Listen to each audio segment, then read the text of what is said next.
రాజా నీ సన్నిధిలోనే ఉంటానయ్యా, మనసారా ఆరాధిస్తూ బ్రతికేస్తానయ్యా.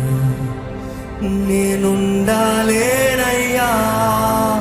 నేను బ్రతుకాలేనయ్యా, నేనుండాలేనయ్యా,